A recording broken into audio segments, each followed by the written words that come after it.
All right, let's get going on chapter 3, Hope Road Reception. We're a block away from the school. I could see everybody standing outside on the blacktop. It looked like a parade of kids. Not a little parade, but the big Thanksgiving Day parade they have in New York City. My old school only went up to the 5th grade.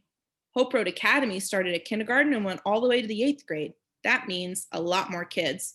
I looked all over for my friend Teresa, but I didn't see her anywhere.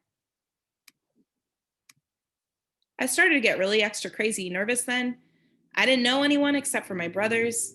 Marcellus must have seen the scared look on my face. He put his arm around my shoulders. Don't worry, Ladybug. Up here at Hope Road, the Booker boys are like superstars. You feel me? I'm not only the king of the 7th grade, I'm king of the whole Hope Road kingdom. Man, whatever, Rose said with a jealous look on his face.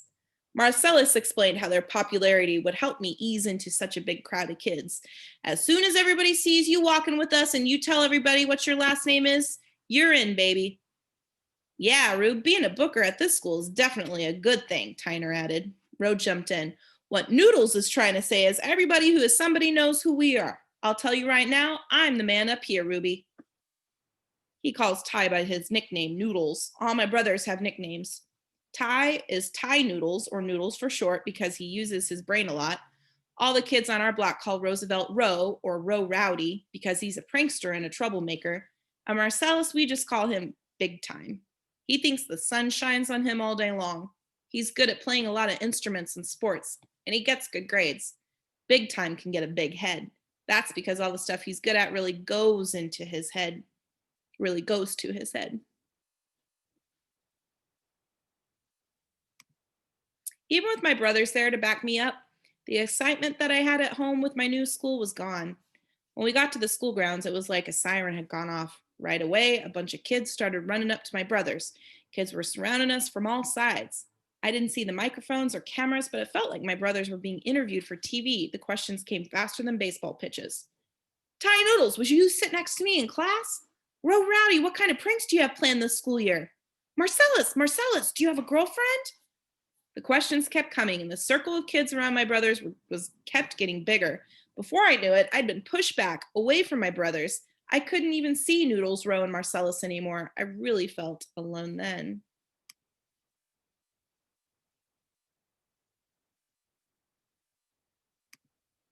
Everybody was bigger than me, and I didn't know anyone. There were a couple of kids from our block who I recognized, but they were all older. I wanted to turn around and run home, grab Ma's hand, and go back to my old school, but I couldn't. Tears rushed to my eyes, but I held them all in.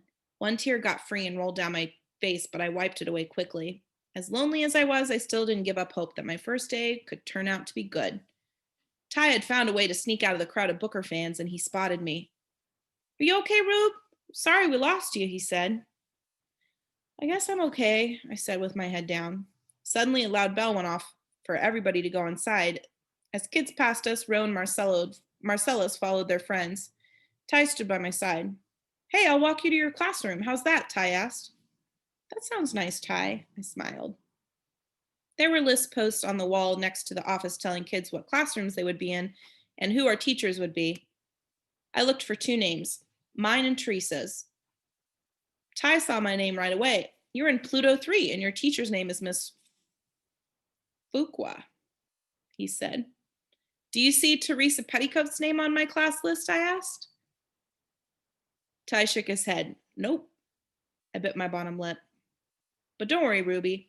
Don't worry, Rube. Miss Fuqua is really fun. Even though your friends won't be in your class, you have a cool teacher, Ty said. Hearing him say that made the funny feeling in my tummy settle down. I was really missing Teresa, but it was good to know I would have a nice teacher. One thing was for certain, even though Ty said she was cool, my teacher had a funny name. Fuqua? Is it like Fuqua? That's her real name? I asked Ty. Sure is. Some people call her Miss Fruitcake. Fruitcake? I joked. I just like saying fruitcake. Yep, fruitcake, Ty laughed. Stop being silly, Rube. Let's get you to class. So it's Fuqua. Sorry. Okay. Fuqua. We walked down the hallway and then up the stairs to the second floor. All the classrooms in the school were named after planets and other space things.